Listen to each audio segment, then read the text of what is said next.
The war had been raging for years, but in the minds of many German officers, there was still no doubt about the eventual outcome. They had been raised on a steady diet of Nazi propaganda, stories that painted Germany as the pinnacle of civilization, and America as little more than a fragile, chaotic nation. According to the speeches blasted from radios and the headlines plastered across newspapers, the United States was a land of weakness, decadent, divided, ruled by financiers, and incapable of sustaining the demands of modern war. Its people were supposedly soft, spoiled by consumer luxuries, too fractured to endure real sacrifice. By contrast, Germans were told they embodied discipline, unity, and technological superiority.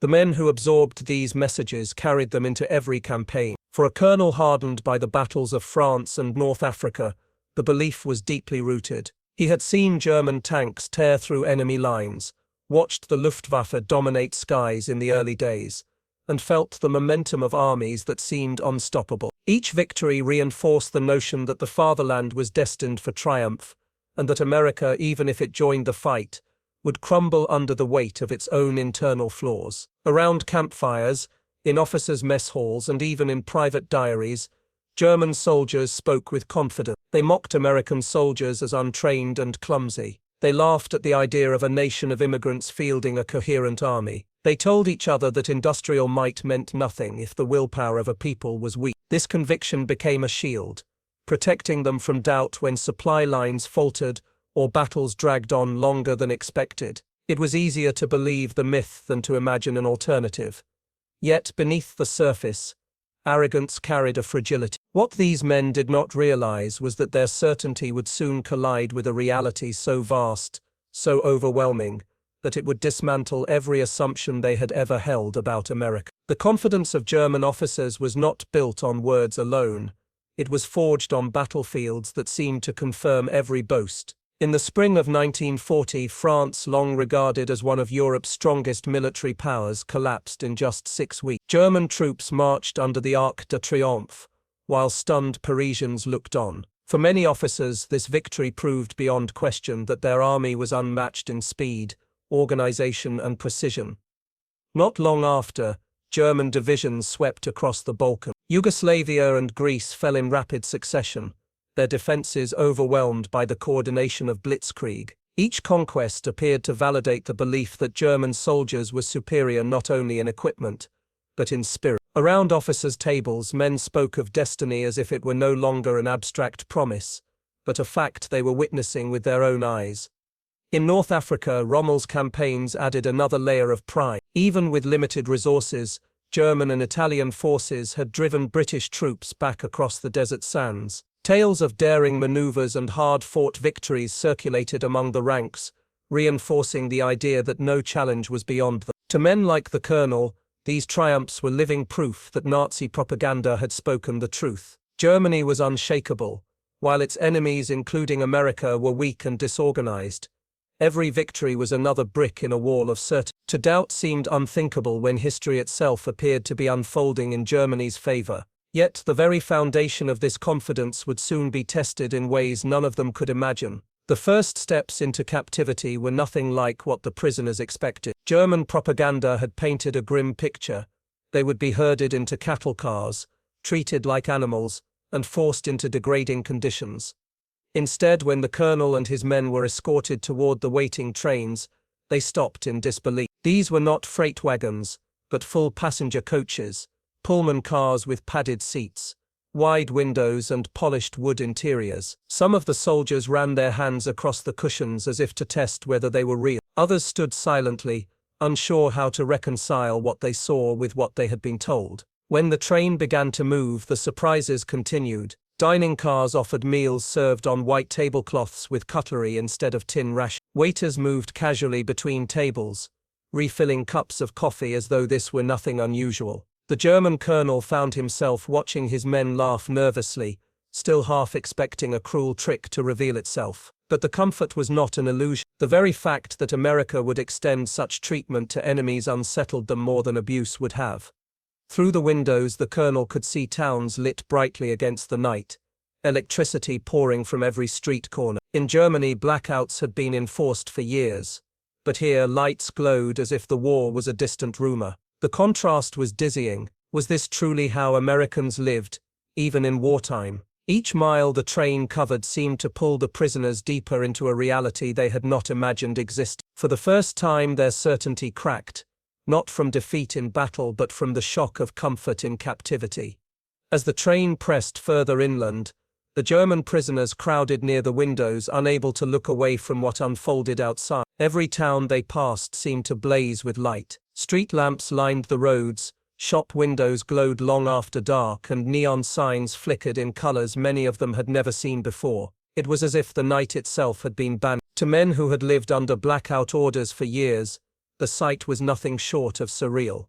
In Germany, cities were cloaked in darkness, not only to avoid Allied bombers, but because electricity was scarce. Even before the war, rural areas had little access to power. Yet here, in what Nazi propaganda had mocked as a chaotic, collapsing country, electricity flowed without restraint. Lights burned in homes, in factories, even in buildings that appeared empty. To the colonel it looked like a careless luxury, almost offensive in its abundance. Some prisoners muttered that it must be staged, a performance designed to demoralize them, but the lights never stopped. Town after town, hundreds of miles apart, revealed the same brightness. The colonel could see parking lots filled with cars, signs for shops still open late into the night, and factories humming steadily as if the war had only fueled greater production. For men raised to believe Germany stood at the peak of modern power, the truth was a staggering blow. The glow of those American towns was not just illumination, it was a revelation. If America could afford to waste so much energy on every street and every shop while fighting a global war, then perhaps the propaganda had been a lie all along. When the colonel first heard the American guards speak casually of Liberty ships, he assumed it was more of the same Allied exaggeration. No shipyard in the world could build ocean-going vessels at the pace they described, days instead of months. But as the train rolled past Norfolk's sprawling docks, the evidence loomed in plain sight. Hulls lined the waterfront in neat rows, some already afloat, others still skeletal frames of steel rising above the crane. Workers swarmed like ants across the decks, welding, riveting, and guiding massive plates into position. It was an assembly line scaled up to ocean size, and it defied everything the colonel thought he knew about shipbuilding. In Germany, constructing a single cargo ship required months of effort,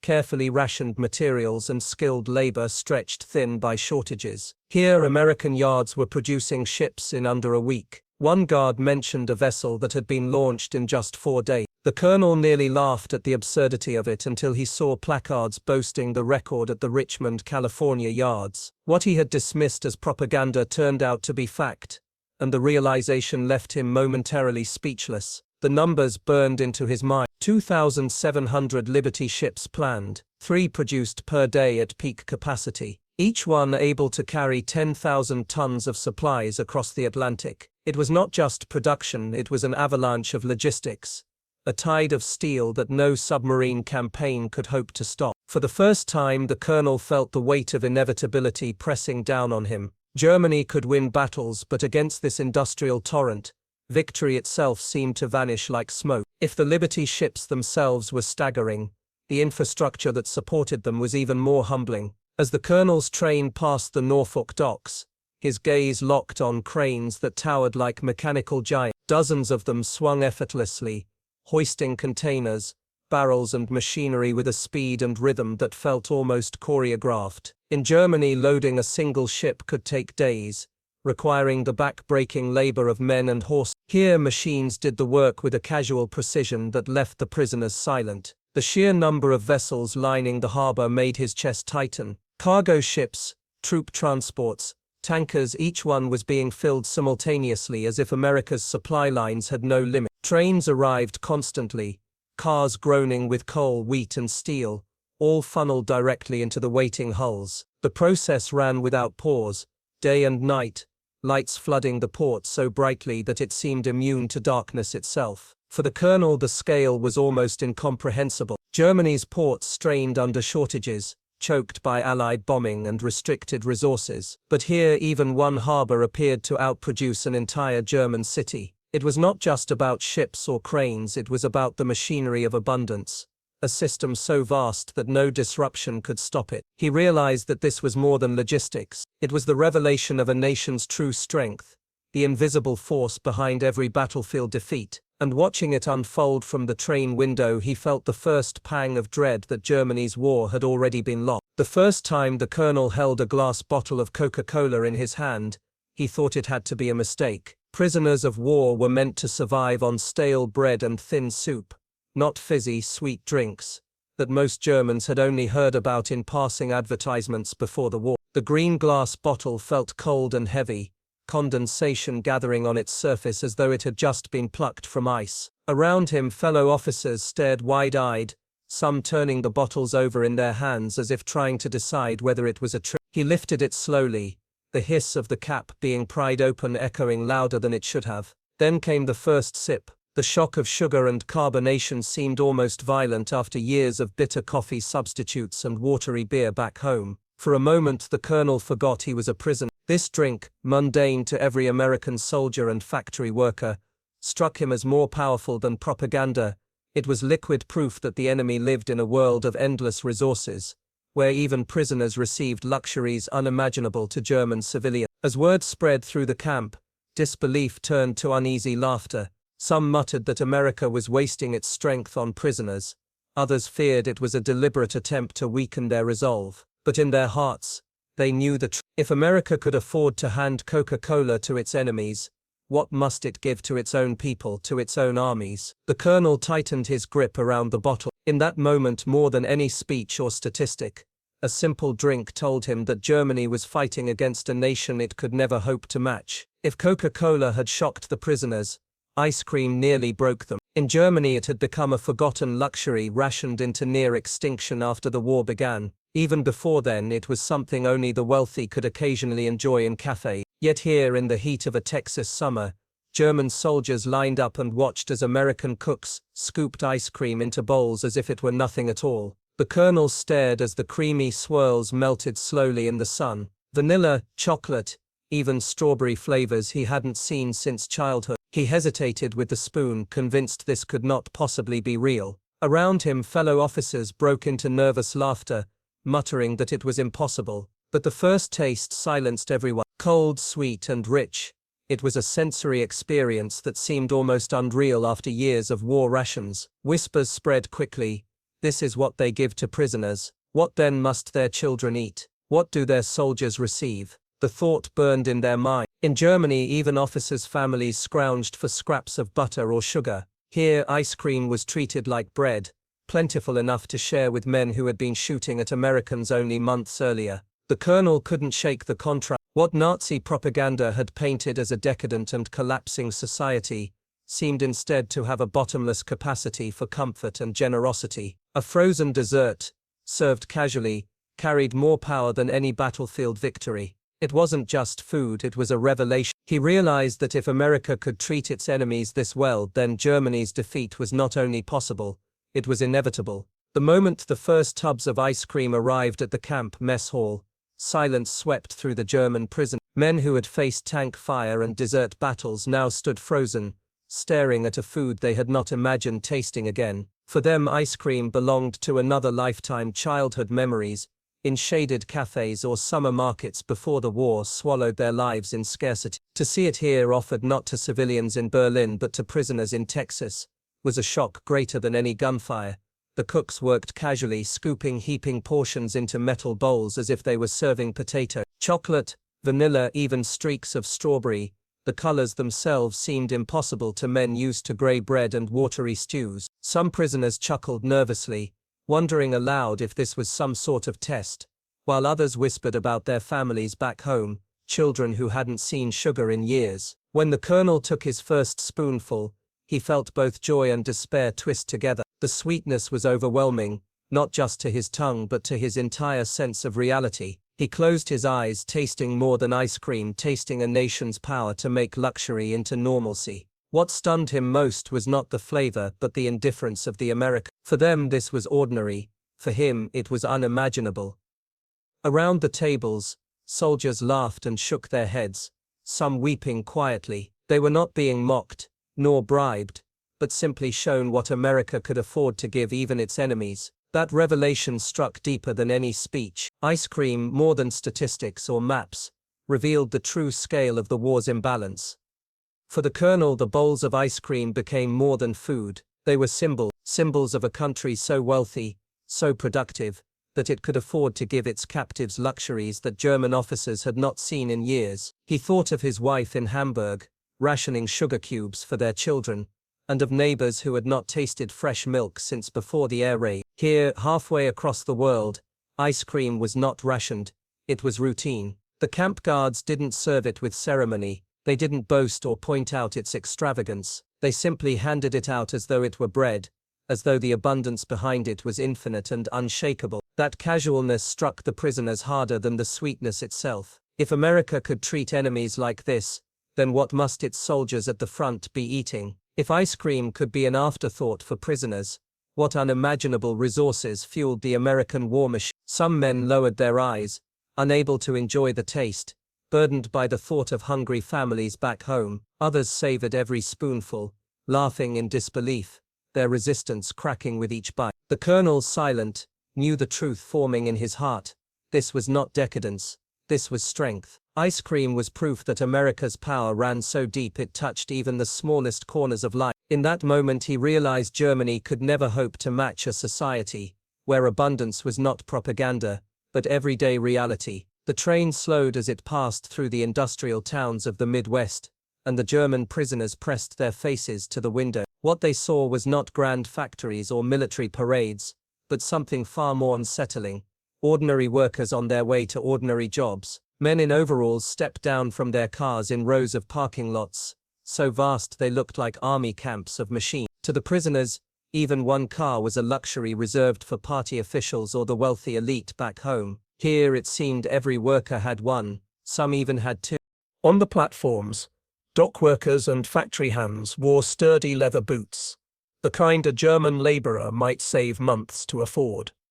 These men laced them casually, unaware of the envy building behind the train windows. Even their lunches, carried in tin boxes or brown paper bags, revealed the quiet wealth of daily life in America. Thick sandwiches stuffed with meat and cheese, fruit tucked beside them, thermoses of coffee, all ordinary here, but extraordinary to men who had marched for days on crusts of bread. The colonel sat silently, absorbing it all. Propaganda had painted America as chaotic, divided and weak, but this casual prosperity told a different story. Here, strength wasn't displayed in statues or speeches. It was written in shoes that lasted, in cars that filled the streets, in lunches that fed workers without ration cards. What unsettled him most was the normality of it all. No one flaunted these things. They were not treasures. They were expectation, and that quiet abundance spoke louder than any victory parade Germany had ever staged.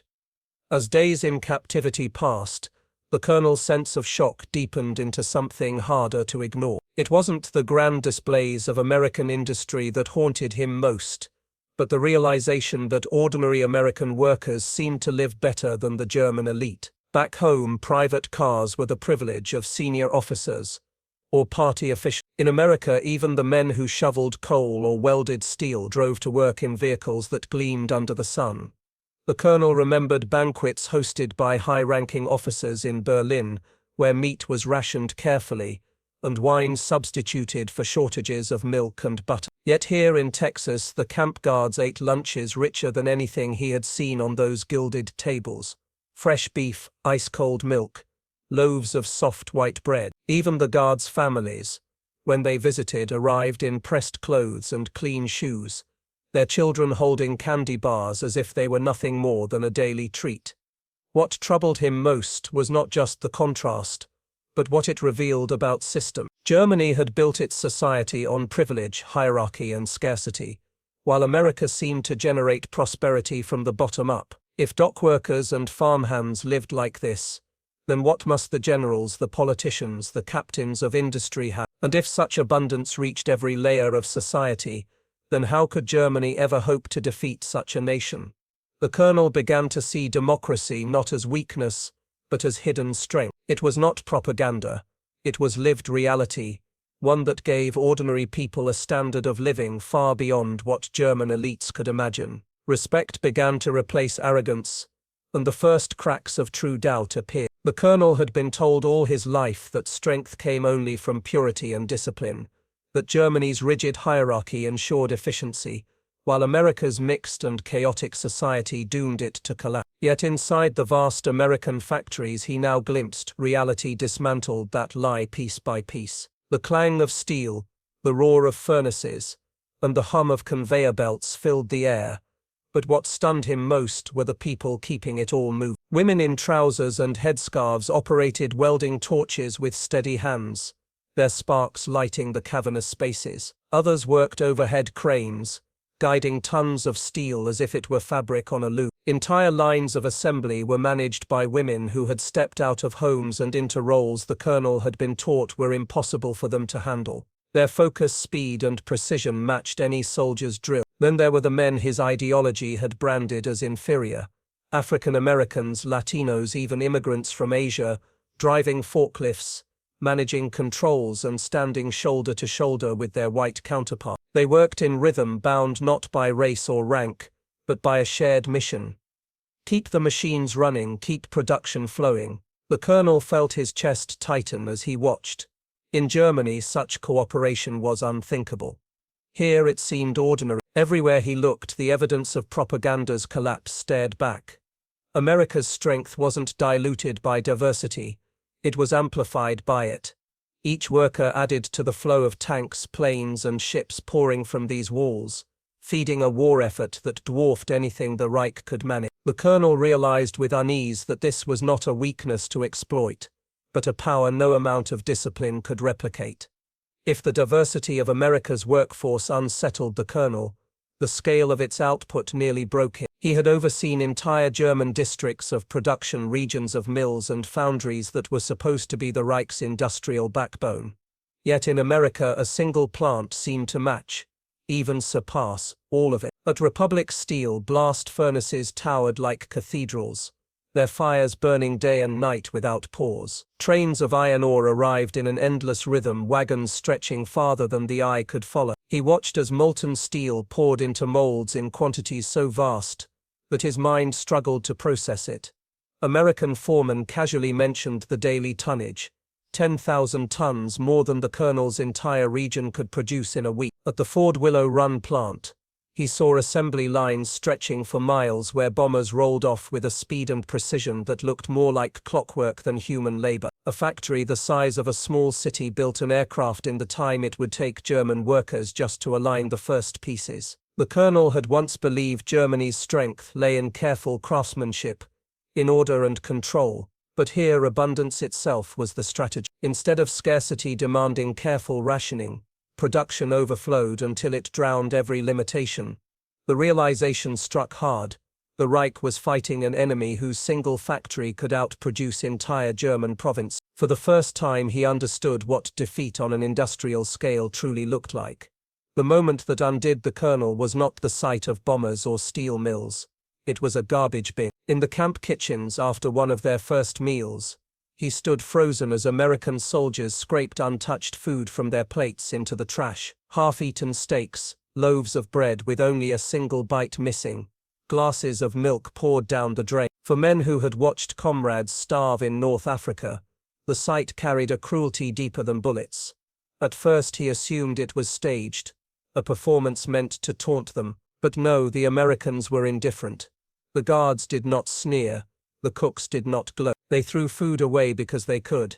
Their supply chain was so vast, their harvests so plentiful, that waste was simply a byproduct of abundance. The colonel remembered the gaunt faces of German civilians back home, his own wife trading valuables for a few ounces of butter, his men boiling weeds into soup. Now he watched boys barely older than his son discard more in one afternoon than his family had seen in months. The humiliation was overwhelming.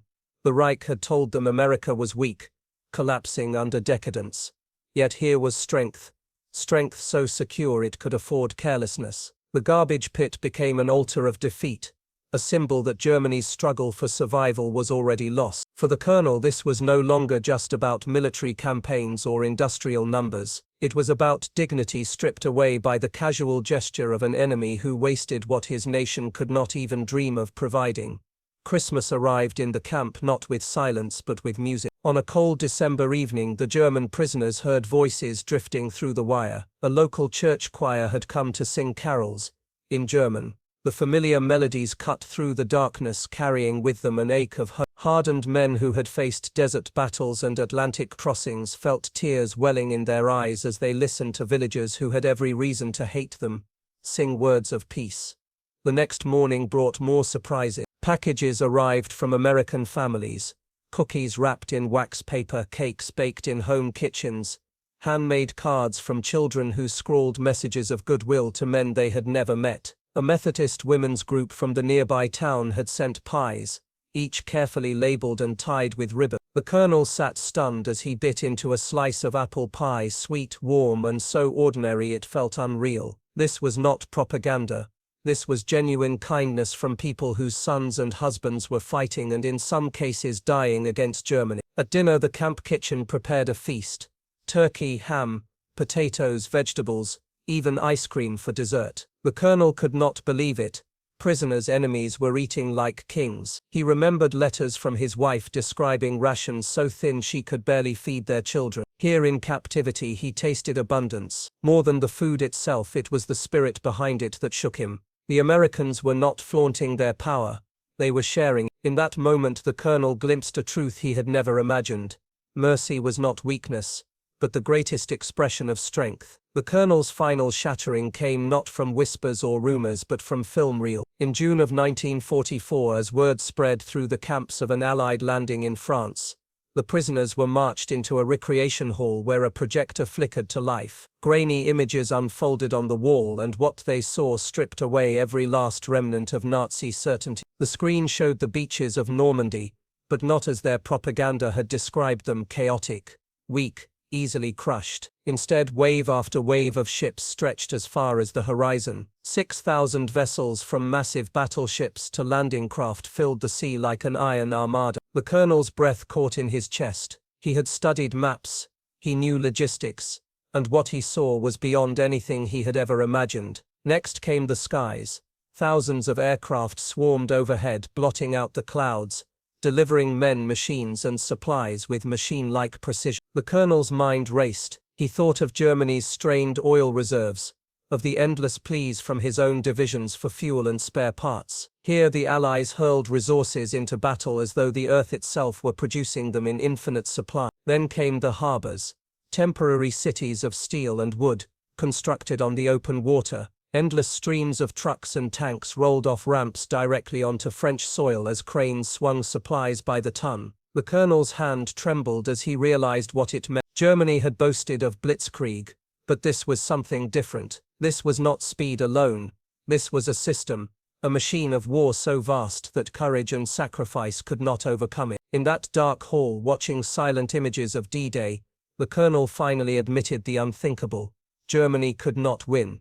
If the Normandy reels had broken the colonel's military confidence, what came next destroyed something deeper. Weeks later, the camp gathered again, this time to watch footage that many initially dismissed as crude propaganda. The screen showed barbed wire fences, skeletal figures in striped uniforms, and heaps of bodies in mass graves. The guards explained these were the camps: Buchenwald, Dachau, Bergen-Belsen, liberated by Allied troops. At first, prisoners muttered in disbelief. They whispered that it must be staged, that the Allies had fabricated scenes to blacken Germany's name. The colonel wanted to believe them. He wanted to cling to the idea that even if Germany was losing, it had fought with honor. But the images did not fade. They grew worse. American soldiers walked through barracks filled with dying men, their hollow eyes staring straight into the camera. Survivors spoke in cracked voices, showing tattoos burned into their skin.